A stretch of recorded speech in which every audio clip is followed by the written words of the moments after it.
Well, packed house this lunchtime, which is extraordinary for this time of year, and a tribute to the speakers, both of them, and all they are going to say today. Many years ago when I lived in England, we had a 3-day retreat from some of the leading researchers in England on quantitative research methods that was being videoed for training purposes. It took place amid the greatest heat wave that England had ever had at the time, and there was no air conditioning. By the end of the 3-day meeting, people were wearing a fraction of the clothes that they arrived in, and it is hot today. The heating is not possible to control. We've opened the windows. If you do remove any clothing, could we just remind you this is being videoed,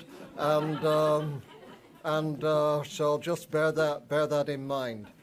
We have two fantastic presenters today. First is Thomas Kean, who is the Walter H. Gale Professor of Education and Economics at Harvard with a PhD from Harvard.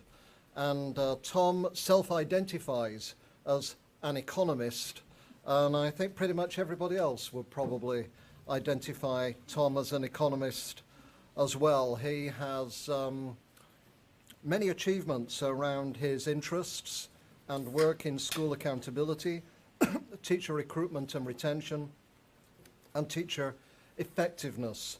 Between 2009 and 2012, one of the things Tom's best known for is he directed the Measures of Effective Teaching project for the Bill and Melinda Gates Foundation, and which shows that, according to Tom's website and the work that we know, that classroom observations are valid predictors of teacher effectiveness, but implementing classroom observations with rigor and at scale is challenging for even the most resourceful schools and district leaders. Tom has lived in Newton for a very long time. This is his fourth visit to Boston College, and we hope that there will be many more, and we're looking forward to your presentation today. Followed by that, we have, known to all of us, Diana Pullen. Diana Pullen has her PhD from the University of Iowa and is a professor here in the Educational Leadership and Higher Education Department, and an affiliate professor at the Boston College School of Law. Diana's many interests that intersect between law and education and policy, in testing, in opportunity to learn, in educator quality, in accountability. She has many honors.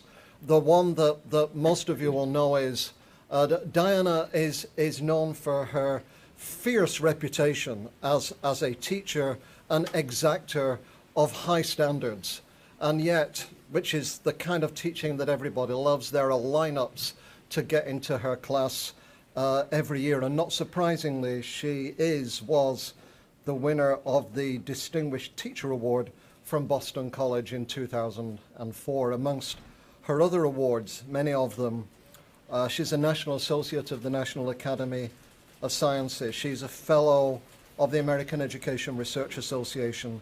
She's a Resident Fellow of the Spencer Foundation. She works federally, she works with state departments, and her most recent work is a monograph, a significant monograph on legal issues in performance assessment in teacher education and teacher licensure, conducted for the Society of Chief State School Officers, which tries to look at both sides and figure out what the way forward might be. This is a topic of huge importance for the future of teaching and for the future of teacher education. And we will begin with Tom, who will have about 25 minutes. Then we'll move on to Diana, then we'll have some open discussion. Thank you for coming, and thank you for the speakers as well.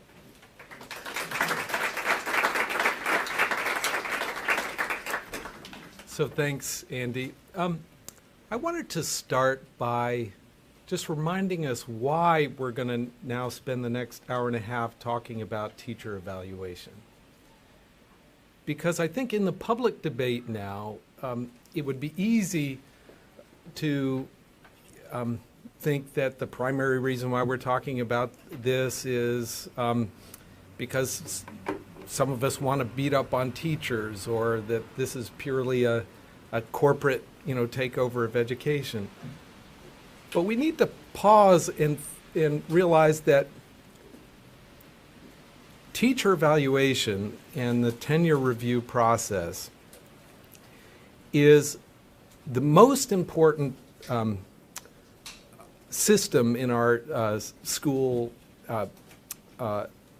organizations today for ensuring high quality teaching in every classroom. And why do I say that? Well, it's because for 4 decades we've known that there are huge differences in student achievement gains in different teachers' classrooms. That while there is variance at the school level, most of the variance is within school. So which teacher you get within a school has a huge impact on your student achievement at the end of the year. The second thing that we've known for at least 4 decades is that those differences have very little to do with somebody's paper qualifications. So whether or not they have a teaching certificate, but also whether or not, what kind of undergraduate institution they attended, or what their SAT scores were. Those 2 facts, teachers matter, but second, it's hard to know who the good teachers are going to be based on observable characteristics during recruitment, imply that it's extremely important that once we do have better information about a teacher's effectiveness, that we make hard decisions at the end of this probationary period. So that's why this is such a hot topic, and why so many states and districts around the country are focusing on this. It's a difficult discussion, but as I say, it's one of the most important debates that we could be having, because we know teachers matter, and it's hard to know who the great teachers are going to be during recruitment. So I start with that because I want to address several of the issues that come up within that debate. First, I wanted to start with one of the measurement challenges, where it's funny. I think we get ourselves tied up in knots when we're thinking about the tenure decision and thinking about what kinds of data to use and what kind of decision rules to use. So, for instance, the first thing to remember is that in any tenure decision, there are actually 2 teachers involved. There's the teacher you've got in front of you, say, here's one hypothetical example, Mr. Jones, and there's the anonymous novice teacher who would like to have that job. So there's no way to not make a decision, because under most collective bargaining agreements, at the end of the probationary period, if you renew somebody's contract, then that kicks in all sorts of additional due process protections, something we often call tenure. So principals, when they're looking at a probationary teacher, are choosing between 2, the teacher that they're looking at and the anonymous novice who would otherwise be teaching that class, the following year if they decided not to promote the teacher.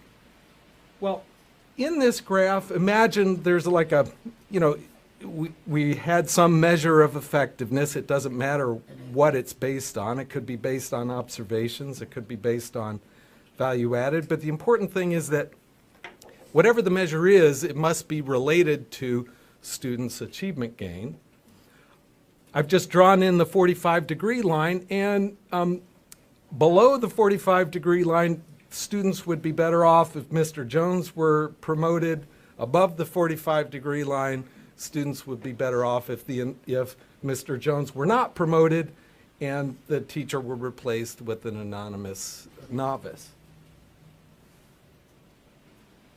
So almost everybody who has looked at, tried to estimate differences in student achievement gains in different teachers' classrooms finds that the average novice, their achievement gains are about 0.08 student level standard deviations below that of the average teacher. And that's what's striking about that is that we see that here in Boston, we see that in every single district that we've looked at.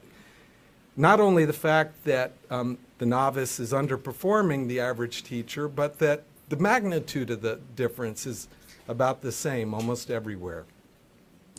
So imagine here that in the way I've drawn it, suppose that there were the average novice. Now, here this is a hypothetical. Suppose these contour lines capture, suppose in the inner circle, 50% of the possible outcomes that you're going to observe are within that first circle. Suppose, 70% are captured by the outer circle. The point is that those contour lines capture the most likely outcomes here. So the way I've initially drawn it, chances are, because Mr. Jones' effectiveness is above average, most of the area of those two circles is below the line. So students would be better off if the principal erred towards promoting Mr. Jones in that circumstance. And just the opposite. If Mr. Jones's effectiveness were less than average, students would be better off if you decided not to promote Mr. Jones. So that implies, that way of thinking implies a pretty clear standard here that you replace Mr. Jones when his or her predicted effectiveness is below that of the average novice, the anonymous novice, you see. And so if Mr. Jones is just even a tiny amount more effective than the average novice, then the way to minimize the errors in categorization, the way to maximize the student outcomes would be to promote Mr. Jones if he's slightly above the negative 0.8, and if he's slightly below the negative 0.8, not promote Mr. Jones. And this is all, notice I've not said a thing about confidence intervals because you've got two teachers involved here, and the way to minimize the error is to make the call one way or another, as long as this measure that you're using is valid in predicting student outcomes. Now, what would the threshold look like if you were just using confidence intervals? So suppose you were using the classical hypothesis testing framework. Well, you'd say, okay, what was the distribution of this? What was the sampling distribution for this teacher's effectiveness? Yes, you've got a mean, but there's going to be a range of possibilities. So suppose you determine, okay, where the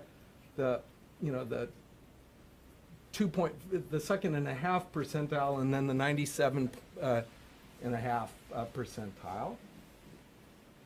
And you use those thresholds and say, okay, if Mr. Jones's effectiveness is below this line, then only then would we fail to promote Mr. Jones.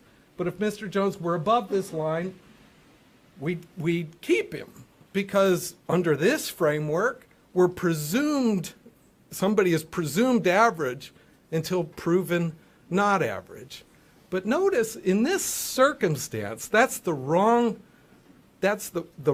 threshold to use. You're actually increasing the chance of making an error when you use the the classical hypothesis testing framework where you have two choices. So, for instance here, clearly the probability of making a mistake, the probability that this anonymous novice is better than Mr. Jones is far more than 50-50. Like, so most of the area is above the 45-degree line, but because Mr. Jones's effectiveness is greater than that lower threshold, you'd keep the teacher. So this is just showing that when there are two teachers involved, because the errors are symmetric, classical hypothesis testing is the wrong threshold to use, and in fact will lead you to make mistakes. All right. The second part of my talk I wanted to focus on, okay, there's a big discussion, has been for the last few years, on whether or not student achievement gains or so-called value-added measures should be used as part of a teacher's evaluation. And I think based on what we've learned in the last few years, we can have a reasonable discussion of whether, what the weight ought to be, whether or not the weight should be 0.25 or 0.3 or 0.4, 0.5. But I think it's no longer reasonable to argue that the weight should be 0. And here's why. Because you might just say, let's set up the hypothetical and say, what would you have to believe in order to argue that student achievement gains should play absolutely no role in a teacher's evaluation? Well, one argument I've heard people make is, well, value-added measures are equivalent to a coin flip. No, that is saying not just that value-added, there's some noise in the measures. That's saying that in order to be able to argue that they shouldn't be used at all, you'd be saying, hey, look, it's not just that there's noise, but that there's so much noise they're not providing any information whatsoever. So think back to the Mr. Jones versus the anonymous novice. If I have any information about Mr. Jones's effectiveness, I ought to use it, even if there's a huge amount of variation around it, even if those circles are big circles. Well, so, but if the value-added measures have no information in it, so there's no way to predict, then actually maybe you wouldn't use those measures. So it's not whether or not there's some noise, but whether or not there's any predictive power that should be the determinant. I'll show you in a second that we know that's not the case. A second argument that people will make is, okay, value-added measures are driven largely by unmeasured differences in the students assigned to different teachers' classrooms. So the only way to resolve this concern, and it's a legitimate concern because, as we know over time, that typically when people do program evaluations using non-experimental methods, so use prior achievement, race, ethnicity, English language learner status, free or reduced price lunch status as control variables, you would end up with a very different answer than if you used random assignment.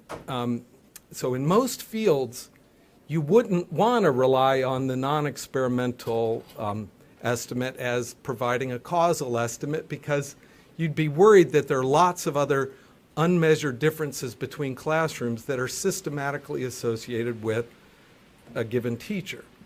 Well, one way to test that, well, the only way to test that really, it would be to collect data on classrooms when they're assigned in the usual way, so pre-random assignment. Generate the value-added estimates, generate classroom observations, which, by the way, would be subject to all the same worries as value-added, by the way. Classroom observation could be driven by unmeasured differences in the students in the classroom that you're observing during the classroom observation.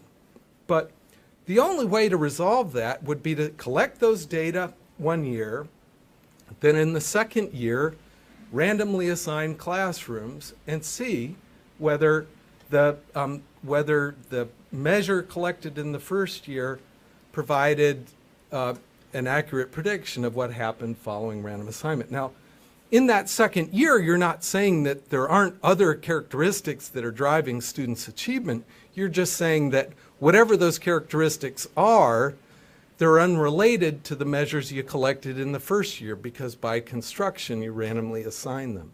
So that's actually what we did in the Measures of Effective Teaching project. We collected for teachers classroom observations. We measured student achievement gains. We actually added in some student surveys during the 2009-10 school year. And then during the summer of 2010, we randomly assigned classes so that during the 2010-11 school year, teachers in effect drew straws within a grade and school to see which classroom they would teach. And then we assigned teachers to classrooms. And then we just asked, okay, were the differences in achievement following random assignment consistent with what we would have predicted based on the first year? Here's what we found. So this dotted line is not the fitted line, it's the actual equals predicted line. It's the line where the actual differences were exactly equal to the predicted differences. It would turn out it would be very close to the fitted line if you were to fit a line for those points. But each of those dots is for a group of 40 teachers arranged in terms of their predicted achievement using past measures of teaching. And on the vertical axis is their actual achievement following random assignment. And as you can see, we were able to predict student achievement. So the argument that value added is driven just by unmeasured differences in classrooms is at least, you know, there's evidence that that's not the case. And there have been several other studies that have done the same thing. 2 using random assignment and 1 using teacher movement between schools that finds the same fact that you can predict changes in test scores using these value-added measures. So the argument that it's purely driven by unmeasured differences is not true. The argument that it's purely a coin flip does not seem to be true either. Okay. So what would be another argument? So one would have to argue that in order to exclude value-added completely, that value-added measures are not reflective of a teacher's practice. Well, we again, that's not true. In the Measures of Effective Teaching project, we asked whether the teachers who had scored better on the classroom observation rubrics also had higher value-added, and the answer was yes. You'd ask, okay, well, you know, teachers with high value-added scores are just teaching test-taking skills. Well, it could be that they are teaching some test-taking skills, but if they were just teaching test-taking skills, then you wouldn't see any differences on other tests that weren't being used for any kind of accountability purposes. Well, as part of the project, we administered some additional assessments outside, in addition to the state assessments, where in math, we used the balanced assessment of mathematics. In literacy, we used the open-ended version of the Stanford 9 reading test. And both of those tests were very different in format from the types of tests being used in the states where the MET project was being done. And we actually found that the teachers who were predicted to have bigger gains on the state tests also had bigger gains on this other test following random assignment. The differences were about 2/3 as large in terms of standard deviation units as the differences predicted with the state tests. So that argument doesn't seem to hold. Another argument is Campbell's law says the more any quantitative social indicator is used for social decision making, the more subject it will be to corruption pressures and the more apt it will be to distort and corrupt the social processes it is intended to measure. But what people who cite Campbell's law often fail to do is read Campbell, because several paragraphs later, he says, many commentators, including myself, assume that the use of multiple indicators, all recognized as imperfect, will alleviate the problem. Although he says Ridgway doubts this. He is saying we ought to be averaging together multiple measures. Well, I don't know of anybody these days who is arguing that value added should be used alone. Certainly not me. And so the argument should be, okay, if any of these measures is subject to distortion, and clearly there is that risk, that applies to the value-added measure, but that also applies to the classroom observation. It also applies to the student survey.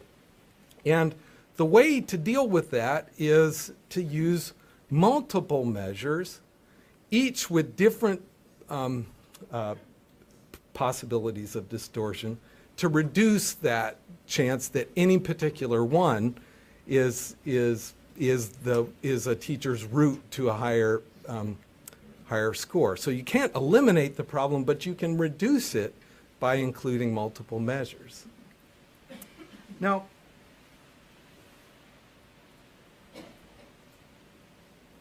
one of the big questions that we're all going to be facing, we face as a field, is can we identify effective ways to improve instruction? And you'll find some people who will wonder, well, is teaching an art? Can teaching be improved? Do we have any idea how to improve teaching? Well, I'd argue that we do have evidence that teaching can be improved. And it's the same evidence I cited before in terms of the improvements in effectiveness from the first to the second to the third year of teaching. Here are the data from Boston, and you see that the difference in effectiveness, and this is purely a value-added based measure, from first to second year is about 0.08, and it flattens out after 2 or 3 years. Some people in other states, for instance, North Carolina, find that that trend keeps going up, but in Boston, it flattens out after year 3. But we found that in a number of different places. So here I've just plotted the same figure for LAUSD, Gwinnett County in Georgia, Fulton County in Georgia, Denver Public Schools. Similar pattern, rapid gains first through third year, and the gains are about the same magnitude everywhere. So we know practice can be improved, but what's the evidence that we know how to improve practice on a large scale? It's not very encouraging. So for instance, if this was data from LA from 2001, the reason why I go back that far was prior to No Child Left Behind Act, LA was hiring a lot of what they called emergency credentialed teachers. So these were teachers who had no prior training and were not part of an alternative certification program.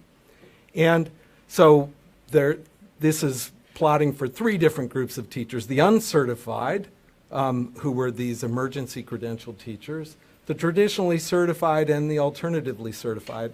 And there should be 2 things that are clear. One is that there are huge differences in effectiveness within each of these groups.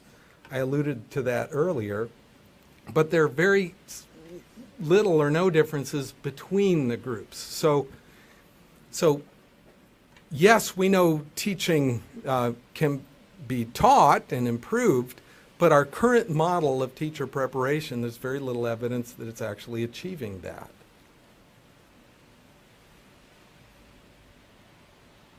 Now, There are new models that have been discussed, residency models.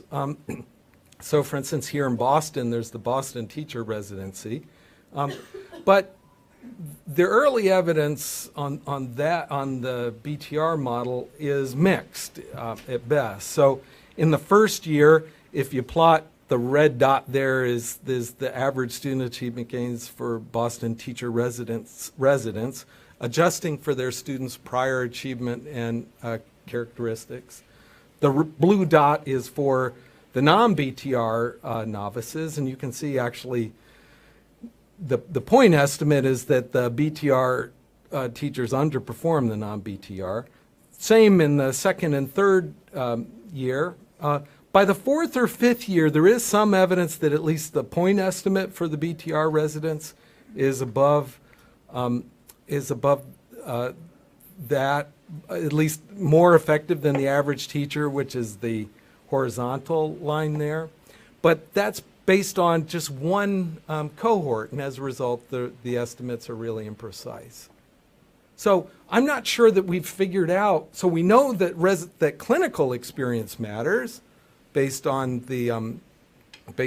what we've seen in these alternative models, based on what we've seen in terms of returns to experience, but I'm not sure we've figured out how to deliver that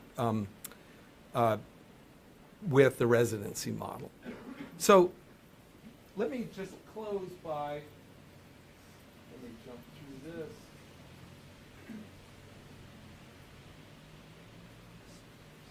Emphasizing this last point, that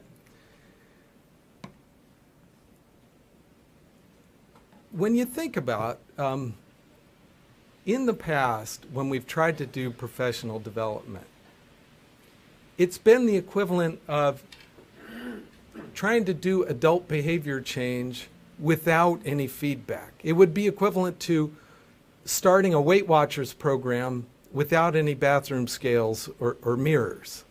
And so one hypothesis for why investment in professional development and why it's been hard either through on-the-job training or in pre-service training to actually drive changes in practice is because of the absence of a feedback system or evaluation system.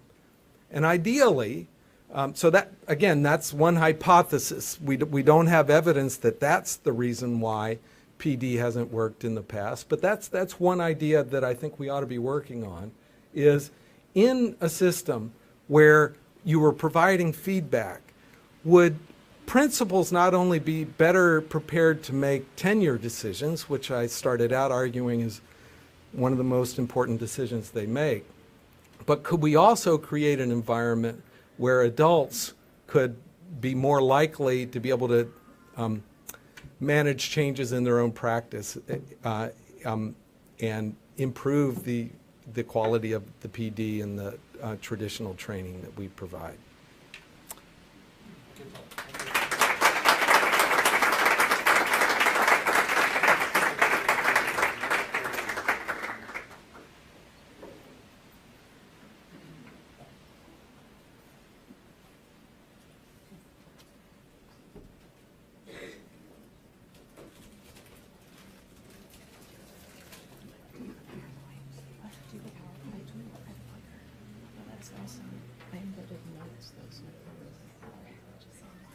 Well, no, I'm not going to do that. Stay here with it and let's see if this works.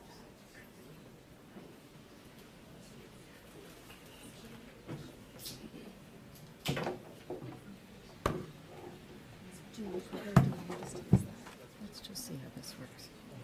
I'm sorry that my slides aren't on that screen.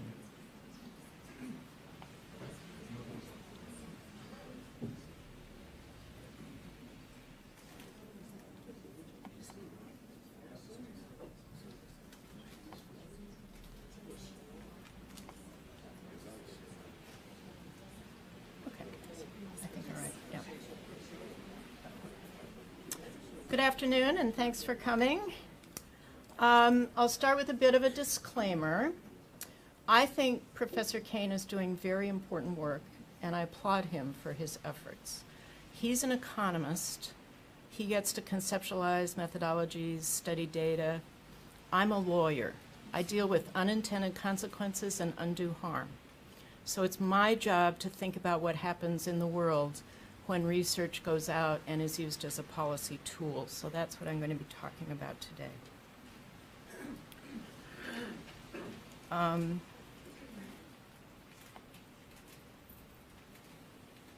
Kendra, where's your clicker? Because my thing is not working the way it's supposed to.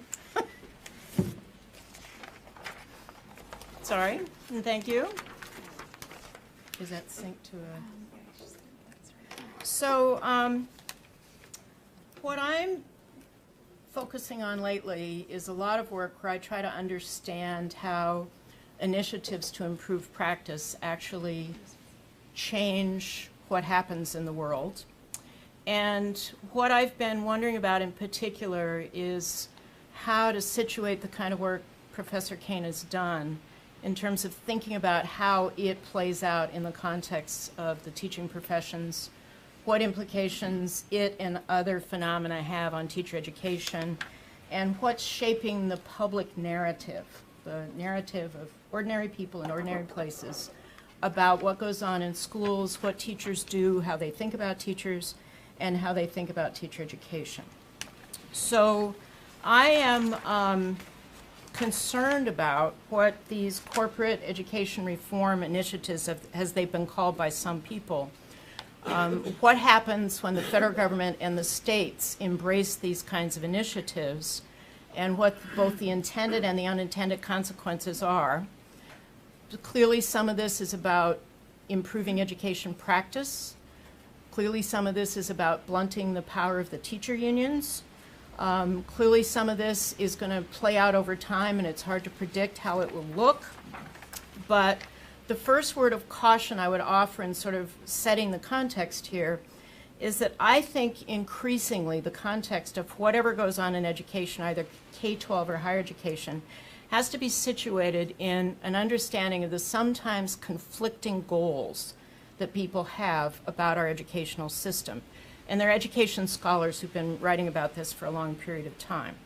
On the one hand, we have this long-held romantic notion that the importance of education is to serve a civic purpose, to make a better world, to improve broadly writ the individual and their role in that world. But there's also a notion that is much more credentialist, that the role of education is for individual benefit, to give more credential to an individual, to enhance the economic and social opportunities of the individual and his family. And there's increasing evidence that that individual benefit perspective on the role of educational institutions is increasing in our society. So when I look at these kinds of conflicts, that's what I think about. So I'm going to talk about a few legal controversies. Professor Kane was a witness in this one I'm going to talk about first.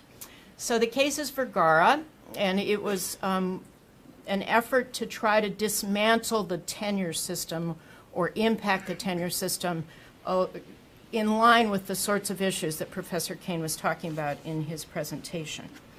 And the idea in California was to look at some state statutes that regulated teacher tenure, that determined teacher dismissal for employed teachers, and then these last in, first out systems that are used when teachers have to be laid off.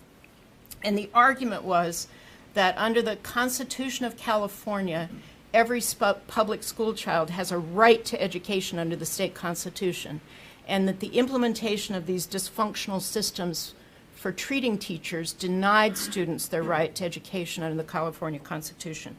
Before I give you the answer the court gave to that question, let me note clearly there is no right to education under the federal Constitution. Lots of people think there is, but there is no such right to education under the federal Constitution. And there is no right to education for our children in Massachusetts. So the argument in California is slightly different from what it would be here.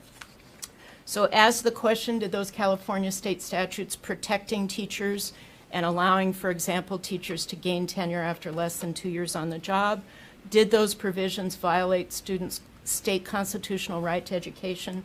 The court says yes. Under the California Constitution, students have a right to education and these teacher protection systems. violated that right to education. The case is now on appeal. We'll have to stay tuned to see what happens next in the appellate courts. But it's not just the legal system in which these disputes play themselves out. This is the headline about the case from Time magazine, reporting on the story later. It caused a lot of consternation on the part of many teacher unions and teachers. Bad apples is the headline that people remember when they take away the message from the story in that case. And while the testimony in California was that 1% to 3% of teachers were estimated to be ineffective, the concern I have is, does that headline and other social discourse suggest that the generalization should be much broader? Does this have the effect, when it gets into the media in this way, does this have the effect of further demeaning the teaching profession and teachers? All well-intended efforts to improve educational opportunity for kids, but when it plays out in the media and in our public discourse, are there some other harms that start to ensue?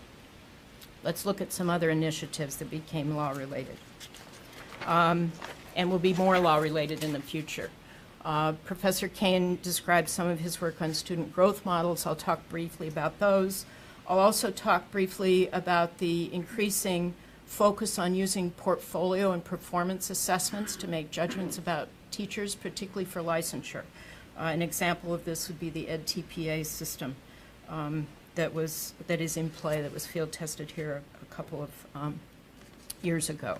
So when we start using these new measures based on new science, when we start to undertake these efforts to change performance based on these policy ideas and research or lack of research, and when we also do this in a context in which there's a lot of concern about other social policy and socioeconomic issues in our society, I suggest that there are further bases for our concern. So let's look first at what I believe firmly is an unintended consequence of the embedding of value-added models into teacher evaluation.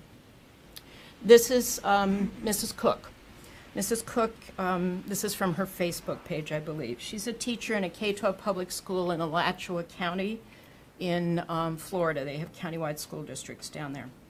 In the teacher evaluation system that was created in Florida in response to federal initiatives, student achievement data on the FCAT, the Florida Comprehensive Assessment Test, is used to create a value-added measure. That value-added measure becomes part of the teacher portfolio performance assessment and evaluation.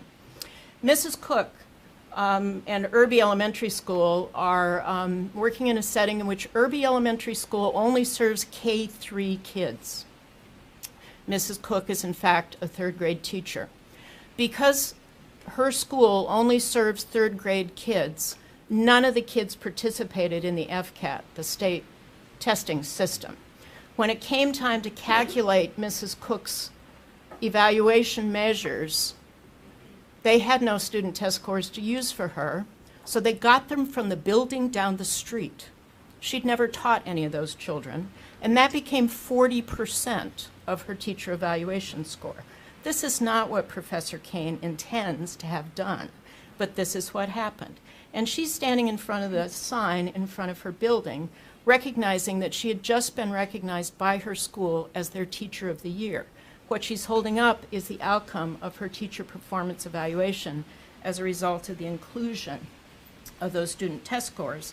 And she went from a highly satisfactory teacher to being unsatisfactory. This is all according to Florida statute created and implemented as a result of the federal initiatives. It's not surprising to learn, especially if you started reading her social media presence, that she was quite exercised by this. So she became the named plaintiff in a case called Cook versus Bennett, which was sponsored by the National Education Association. This case never got to trial. There were some affidavits from expert witnesses, but there was never actually any trial court testimony. The case was resolved very quickly, and here's what the judge said. This is a federal district court judge, I believe in Tallahassee, who is an Obama appointee. Needless to say, this court would be hard-pressed to find anyone who would find this evaluation system fair let alone be willing to submit to a similar evaluation system. However, he upheld the use of the evaluation system on grounds that it was reasonable to believe that the state could feel that this system might incentivize better teaching. Now, note the image that has embedded in it about teachers. Note the image embedded there about teachers. This case is also on appeal. There are other initiatives to use student outcomes to determine not only the effectiveness of K-12 educators, but also to determine the effectiveness of the people who work in this building, schools of education. So I want to talk also about the next waves of performance assessment. Variations on these proposals about the use of student test scores to make determinations about educators. So I don't know if you followed it, but there was recently a proposal from Massachusetts Commissioner of Education to withdraw teaching licenses for teachers who did poorly on evaluations. That was proposed but not implemented. The teacher union mounted a huge wave of hostility to the proposal, and it was withdrawn very quickly. But the other ways in which performance assessment results will play out in making decisions about educators and teacher educators are the new standards from CAPE, the Council on the Accreditation for Educator Preparation. Embedded in those standards are gathering evidence about ed schools graduates and how our graduates' students do on state student tests. So it's not just an attribution to the teacher, it's an attribution back to the teacher ed institution. And I should note that part of the problem with these systems is, of course, our place sends teachers all over the country, so that's going to be an issue. The other problem is that these systems don't always take into account the fact that it's really only about, estimated, only about 30% of the teachers in the country actually teach subjects and students who are tested on these tests. So then you have another set of quandaries. Do you add more tests, or you determine another measure for trying to make attributions about contributions to student success? But CAPE is coming down the road, and I can expect that it would impact the Lynch School. And then just Wednesday of last week, the federal government proposed new regulations under Title II of the Higher Education Act. Quite honestly, the previous version of Title II had been pretty well corrupted in implementation, in part with the cooperation of colleges and universities trying to protect themselves, honestly. But these new regulations, and I'm just beginning to digest them, but these new regulations are going to label educator preparation programs based on quality indicators. There'll have to be a new form of an institutional report card. There'll have to be a new form of a state report card. And embedded in these systems will be program quality indicators based on student learning outcomes. So, or teacher evaluation measures, or both. It will be it will be based on the proposal at the state's choice. They'll also base reports on survey data from completers, on and I forgot to fill in the and. Survey data from completers and people who supervise the students who are placed out in the field. There will be also conditions placed on an institution's capacity to award teach grants to students based on these systems. So this is an extremely powerful set of regulations. It's still in the proposed stage. It's been being proposed for years, and there was never a capacity to get the whole community of stakeholders to agree what the requirements should be. But you have until February to submit comments about this system, and you'd be well advised to pay attention and do that if you have an opportunity. So these are sort of current initiatives, and what to me were, as I was asked by the Council of Chief State School Officers and the folks at Stanford to look at these kinds of systems, these are kind of the regular sorts of questions that came to my mind as a lawyer and a public policy researcher when I started paying attention.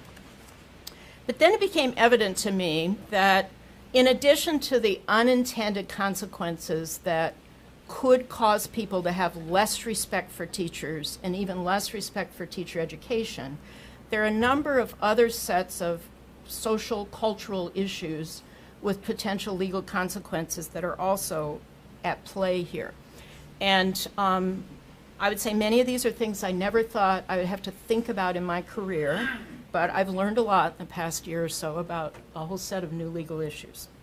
So the first set of issues has to do with new teacher licensure requirements based on portfolio performance assessment. Like EdTPA, there are various versions of these systems, but they all rely upon having a future educator submit a video clip or more describing or depicting candidate performance in teaching.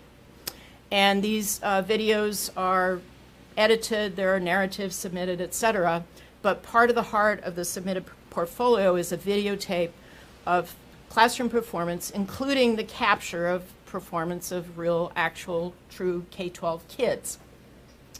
And what people don't realize is that there are federal laws and state laws that govern information about kids, but they're woefully out of date when it comes to addressing the kinds of systems we're talking about here.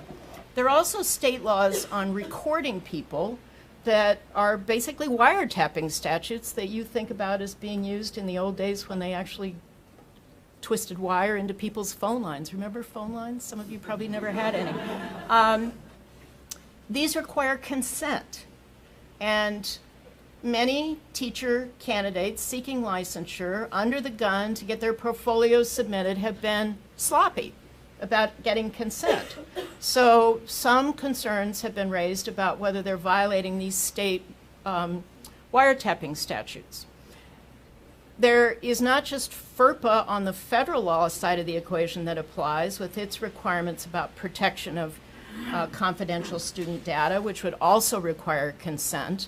But there are at least 6 other federal statutes that might apply as you use the internet to submit your portfolio, for example, as you collect data from kids as they're doing online activities, which is increasingly prevalent. There are a raft of privacy issues that come up around these systems that have not been adequately addressed and where the law is quite insufficient.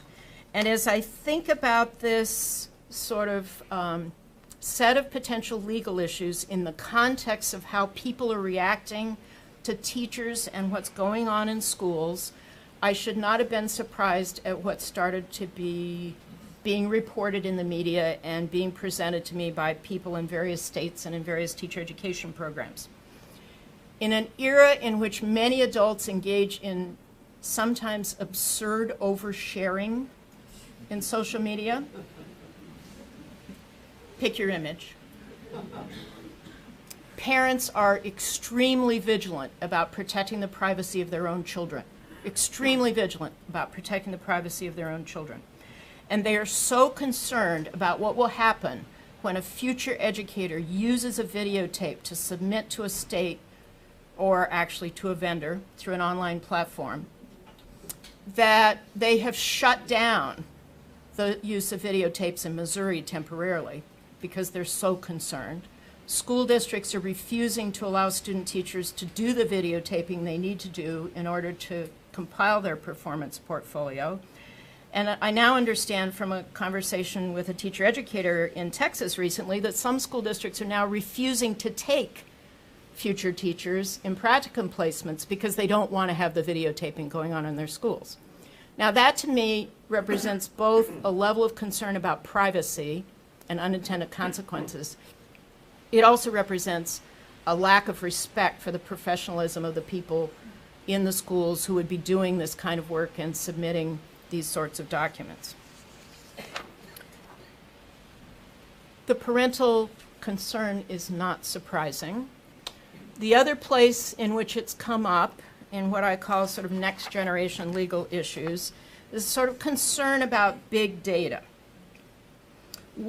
A lot of the data being collected in schools right now is collected by outside vendors, many of them for-profit vendors, many who have very different approaches to how to think about the data they collect and how they use it. how they use it. Vigilant parents are very concerned about the storage of data about their child on the cloud.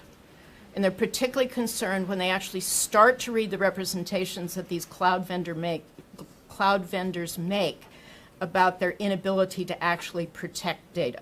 If you couple that with the concerns about losing your credit card number at Target or Michael's or whatever, well, we're all sort of used to losing our credit card data at some store now. It's almost an expected part of our commercial life. But nobody wants to think about their kids' data being taken inappropriately and used by some vendor in an education context. So one parent group in New York organized itself and used social media so successfully that they actually brought down a cloud vendor that had been created to assist the states. Their litigation wasn't successful, but the vendor, which had been sponsored by the Gates Foundation and had been supported by the Council of Chief State School Officers, the vendor in Bloom ended up folding up its tent and leaving the business. There's also a set of questions about how much the public really has a right to know about what's going on in schools, and when some of that information needs to be kept private. So there have been a number of conflicts in which journalists have sought individual teacher evaluation information, including their value-added scores, or sought the data that could be used to hire an economist to create their own value-added scores. And question about whether under state law those data about individual teachers are private or public. In most states they're private, but in some states your teacher evaluation data is public data. In a state where your individual teacher evaluation data is public, do the state laws regulating what the press and the public can have access to actually limit the capacity of journalists to publish rank-ordered listings of individual teachers with their scores? And in the litigation that's ensued, some judges under some state statutes have said that's private information, and other judges have said, no, that is public information. The public has a right to know about what's going on in schools, and given the power of these initiatives, individual teacher scores should be published, and they have been. The other set of questions, and I'll just go through these briefly, have to do with other kind of business context claims. So suddenly I go from being a person who made a career out of civil rights and constitutional law issues to somebody who's thinking, gosh, when I was in law school I should have studied more about business, but who wanted to? Now I'm learning a lot of business law. So there are all these new sorts of claims coming up from the business context. And if you think about what I talked about at the beginning, you know, it's no longer just a civic purpose for education, it's a credentialist, consumer-oriented deal. If you're feeling that education is going awry for you or your kid, and if you're thinking about education as primarily serving some consumerist, credentialist purpose for yourself, if there's a problem, why wouldn't you go to a business lawyer as opposed to a civil rights lawyer? Why wouldn't you go to the police? So there was a scoring error on the Praxis a few years back. I can't say what I do when I use my law license, but let's just say that some people I don't usually talk to wanted to ask me how they could make a consumer claim against ETS for a scoring error on an exam. And I said, that's, you know, that doesn't seem viable to me. Well, they did it, and they won, and ETS was so eager to settle the case that there was a multi-million-dollar settlement the day after the suit was filed. The people who suffered the scoring error treated it like buying a car that was a lemon. And ETS, to its credit, admitted it made a mistake and tried to make the situation whole. But when you have people who think of education as a consumer good and lawyers who are willing to enforce business law requirements, then there are all kinds of possibilities here. So who owns the intellectual property of a teacher performance portfolio? Who owns the lesson plan? There's a whole copyright law on that, and the bottom line is probably a classroom teacher employed by a district owns a lesson plan. A student teacher does not own the lesson plan, the school district does. A student teacher might own their lesson plan. Now, does that make sense? Of course not. So there's a possible set of legal issues with no clear resolution. Defective products, well, that's going to come up with increasing frequency, and people have been suing universities on grounds that they didn't get what they bargained for when they entered into a program. Watch for that. Whistleblower cases. Here's something I never thought about. Under the federal law and many state statutes, you have the power, when you see fraud in the expenditure of government funds, you have the power to bring a whistleblower claim, which, if successful, could not only expose the fraud against the public treasury, but also result in a monetary award to you for blowing the whistle. So whistleblower claims have been mounted against some of these systems. And then, as Professor Kane noted, there are sometimes a lot of unintended consequences for these systems. So there have been increases in charges of cheating, increases in charges of corruption, and there is a major criminal trial going on in Atlanta right now against the former superintendent of schools and a number of both principals and school-level practitioners for cheating in the system. And it's being treated as a criminal law matter. So there's a lot here.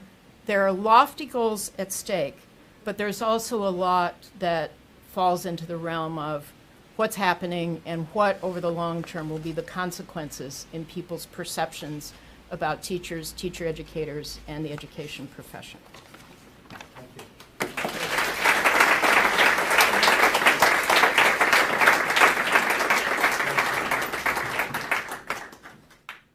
So now we move after, we are with two towering figures in this field, so it's a huge privilege.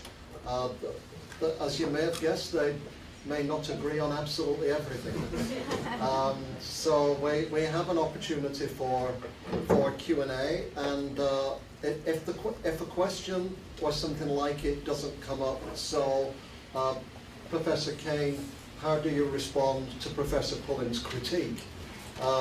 Then that question may come up later from the table here, or I'm sure an answer may come in response to whatever question is asked. So it is time now for, after this great set of two positions, what questions do people have? Or comments? Alec. Well, I would, first of all, thank you both. This was really wonderful presentations.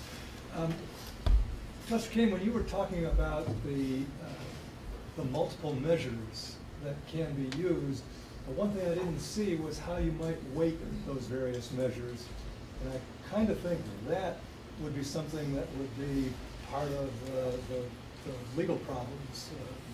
So, I don't know, perhaps I could hear from you and then perhaps I... So, I think the only way to think about the weighting question would be to say, okay, well, you know, what is the goal of the measure, and what would be the weights that are most consistent with that goal? So, one goal of the measure, particularly when used in a tenure decision, is to identify which teacher is likely to have better student achievement gains in the future. And for making that decision, prior evidence of student achievement gains provides a lot of information. But that's not the only goal. The other goals would be to try to increase reliability in the measure. So if you're worried about the degree to which the measure might bounce around from year to year, you might say, well, are there some components like the student survey, which, while they may not have as much predictive power as the prior student achievement gains, maybe are less likely to bounce around from year to year. And the third goal would be, okay, there are other measures other than student achievement gains for instance, in MET, we had these other test score measures. So are the student surveys or the classroom observations more likely to identify teachers that have exemplary outcomes on these other tests other than the state tests? And so in one of the reports from the MET project, we said, okay, suppose we just did a model exercise where we at least used our data to ask if we had these three goals, predicting student achievement gains on the state test, predicting other outcomes on other assessments other than the state test, and increasing reliability, what kind of weighting makes sense? And we showed that, you know, whereas that like basically a third weighting on student achievement gains, a third weighting on classroom observations, and a third weighting on student survey results provided the best mix. But if your goal were just to predict student achievement gains on the state test, you'd put a ton of weight on the student achievement gains. Okay. Do I have another question? Yeah. So I agree that we need to ensure teacher quality, but I guess my question is, when I think back on my childhood and my schooling, I remember not the teachers that, you know, I don't remember the scores I achieved, I don't remember how well I did in certain classes. I remember the teachers that looked at me, that empowered me, that inspired me, drove me, that motivated me. So I guess I'm wondering how you measure that.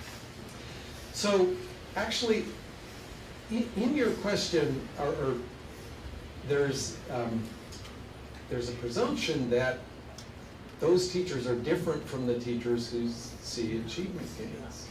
And that was actually one of the things we were testing, was to what extent do the teachers who use the practices that are captured by the Danielson rubric, which are not just, you know, were you teaching to the test, but like, were you asking questions that were engaging a lot of students in the class? Were students asking each other questions?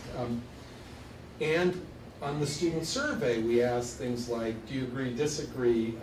We learn a lot in this class almost every day. Do you agree, disagree? We use time well in this class and we don't waste time.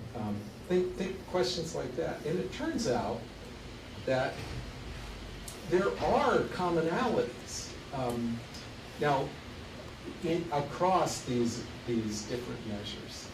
And I would just argue it's fundamentally important that a measure include different measures, not just the achievement gains, although I would assert that the achievement gains are an important component, and which in many areas overlaps with these other components.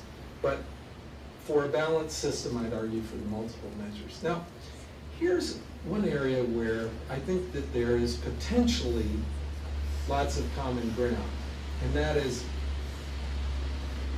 developing a system that works better than the system we've got now.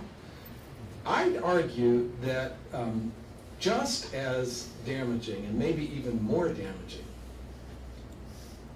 to the reputation of the teaching profession is the NEA and the AFT's stance to defend the bottom 1% to 3% grossly ineffective teachers in LA, rather than say, hey, look, that is an issue.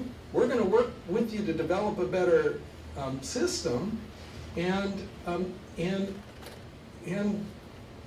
think if they were to do that, there would be a ton of common ground in coming up with a better system.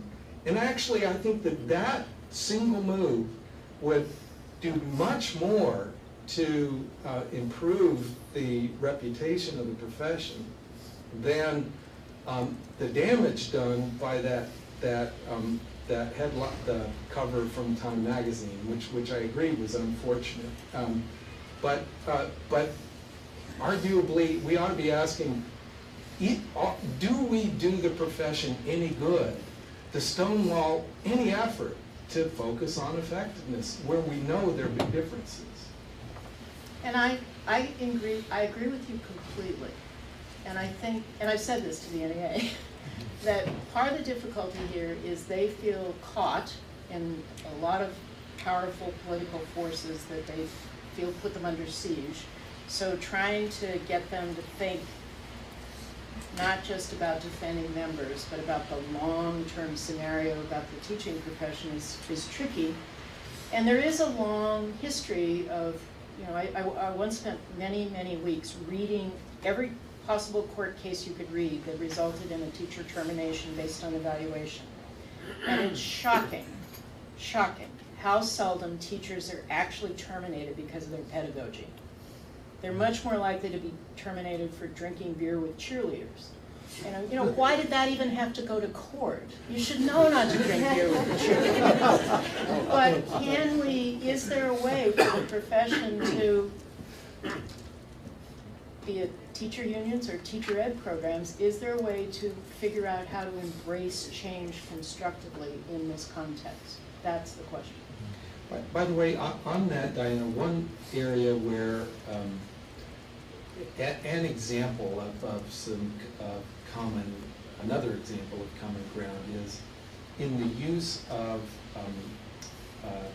videos and EdTPA as alternative measures of effectiveness other than value added.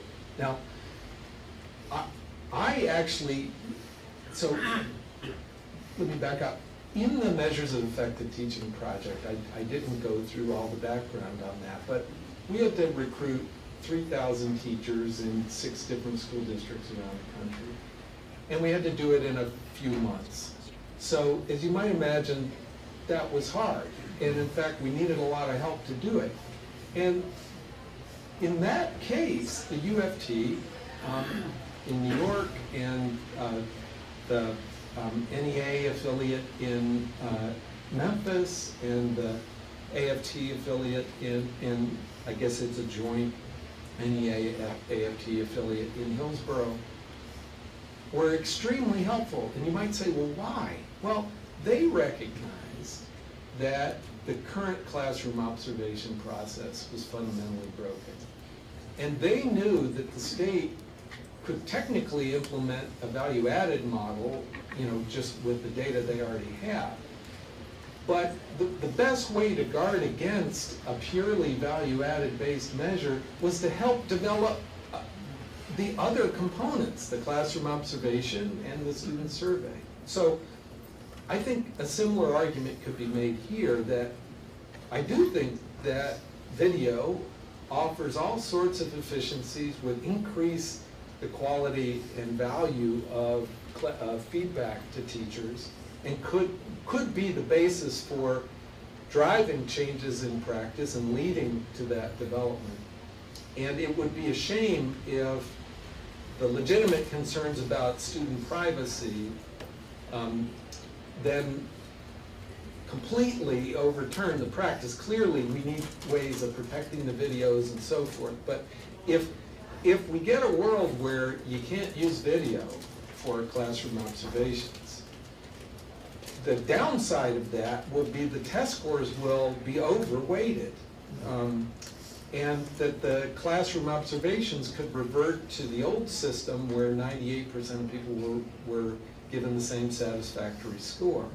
So if we're going to have a richer, non-test-based evaluation system, we need the current efforts to succeed. So if I dare ask one question, one of our priorities here in the Lynch School and at Boston College is the importance of international comparisons, international data, international evidence. Some economists, I don't know whether this is true of you, talk about things called externalities, and externalities are contextual factors that are ruled out and not part of the calculations and comparisons that are made. One of the interesting pieces of your data is looking at various systems within the US, is some kind of apparent plateau or flattening off around about year 4. So one question I think some of us who do international work might have is, in countries that provide better support for their teachers, that have rigorous university preparation for all their teachers, that provide quality continuous professional development, and that, like Finland, for example, or Canada, that provide a significant in-school time for teachers to collaborate and develop their social capital to support each other. Do you see the same plateau at year 4 as you do across systems within the US? So that is a great question. So we see that in the chart that I showed you, that in a number of districts, I just showed you 5, but if I could have showed you that for 20 and it would have looked very similar. We see this plateauing grade 3 or 4, year 3 or 4. Except, as I mentioned, in North Carolina, there's some evidence, and I'm not sure whether this is a North Carolina specific thing. I don't think anybody knows yet. There is some evidence of continuing when people analyze North Carolina data, but everywhere else it's that same plateauing pattern that I've seen. And we don't know whether that's something that's inherent about teaching and how people learn to teach, or whether that can be continued after the 3rd or 4th year. I would certainly hope that it is something that could be continued. But as far as I know, I've not seen that same kind of analysis generated with data from say, Finland or even Singapore, for instance. But that would be a great question to ask. There is some evidence, but we'll talk about which seems to be contradictory, but we can talk about that another time. But it is worth looking at, as you say. Question there, and then at the back. Yeah. So this, I think, will hopefully be a pretty quick question. Dr. King, on your initial slides you had as your header, zero value added, or zero like additional information, zero usefulness? Yeah. So I said, what would you have to believe in order to attach 0 weight? And then I had a bunch of statements that I then said, look, there's no evidence. So I was hoping to ask both of you. So I think everybody can agree that the 0 weight is going to be very unlikely, right? If it would ever be observed in practice. And so my question is, where would each of you draw the cutoff for how much weight we would need to get from these systems before the benefits outweigh the drawback? So as context, I think many of us know that several years ago, a study of the SAT was conducted, and they found that the SAT contributes only 7% additional explanation of first-year GPA above and beyond high school GPA. And as a result, many universities are now dropping the SAT. So I'm just curious, if not at 0, where would you draw the line? 10%, 50%,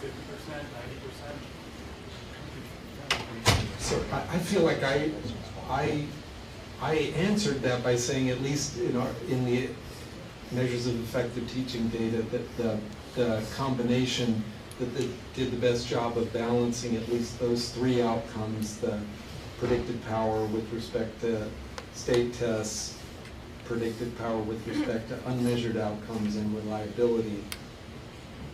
I ended up arguing for a third, so a third on state test value added. But I'd love to hear Diana's answer. So it's a great question. I think the difficulty is that I can't, given my background, answer that question without knowing what the stakes are associated with the practice. So the more personal the consequence is from a legal perspective, the more fraught that decision is. Now note, I think Tom would say, well, that's not the way to look at it. The way to look at it is in terms of thinking of the broader good. But if you had a system that was really a formative evaluation system, which is where I think we need to start, a formative evaluation system could be constructed with weightings in different ways, as long as it was situated in a context where there was appropriate professional development, where we weren't just starting to implement the Common Core curriculum standards, where we had mentors. I mean, it's like all of this. It's a very complex set of factors that have to be taken into account. I can't sit here and say I'm comfortable drawing a bright line at X place. What I am comfortable saying is what's troubled me increasingly as I think about what's going on in all these areas is that what really is important here is making learning opportunities better for kids.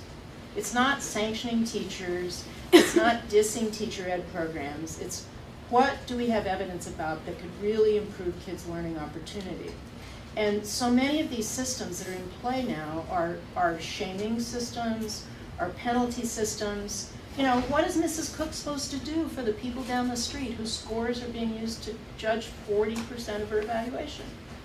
She can do some kind of professional goodness stuff, but I would like to see a formative system before we start drawing these lines in a way that are being used in some of the states now. I mean, here's one unfortunate. Sorry, can I hold, because there's two more lurking questions. All right, I'm still going to answer this. I know you are. I know. So could I suggest that we take the two questions, actually one question following the other, and in relation to the questions and anything else you've not yet been able to say that you're bursting to say, that each of you closes with a few sentences. How would that be? Closes with a few sentences.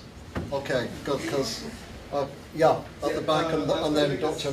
Pat McQuillan behind me. Yeah. Yeah, I'll try to make this quick.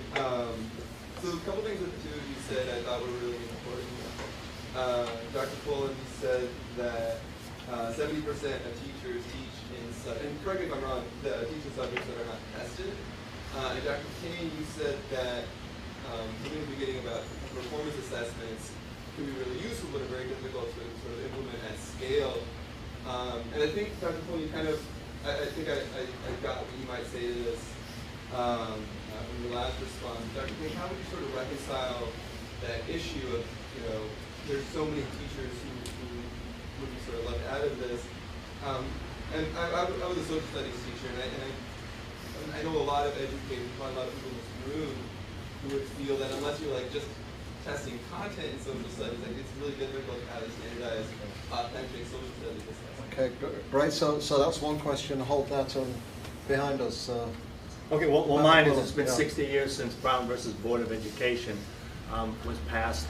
And as best I know, I've spent about 25 of those years in urban schools, and I haven't seen notable improvements in urban schools. And if you look across the country, I don't think there's any district that we can point to that's really doing exemplary work with in urban schools and their student achievement. Can we frame this situation in terms of urban schools? And if we do, what does that help us with, and how does it help us kind of move ahead and serve people who, for the last 60 years and longer, have been so poorly served by the schools?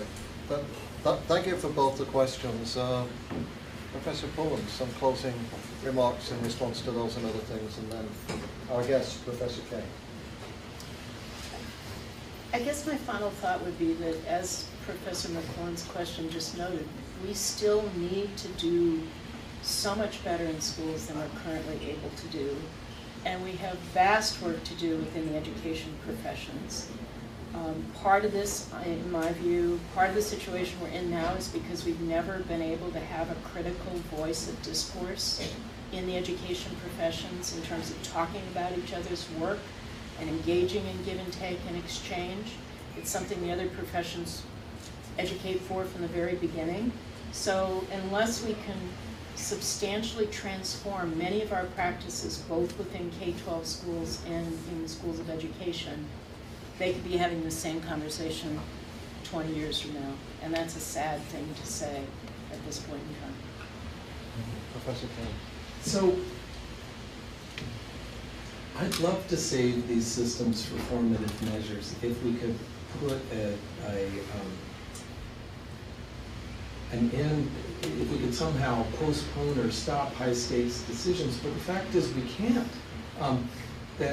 That high stakes decisions are made every single day on the basis of lower quality information than these systems generate. we have to remember that every time a probationary teacher finishes their probationary period and are hired back for the following year and therefore, in effect, move into tenured status or professional status, whatever it's, different places call it different things, a high-stakes decision has been made. Now, the question is, was it made on the basis of the principal's, personal relationship with the teacher, or was it made on the basis of at least some evidence? For every Mrs. Cook, and I don't know the details of Mrs. Cook's situation, that was sounds terrible to use test scores down the street. I've heard similar stories in other districts. I think those most egregious examples are getting cleaned up as the data systems are getting going, but still, that's not an excuse.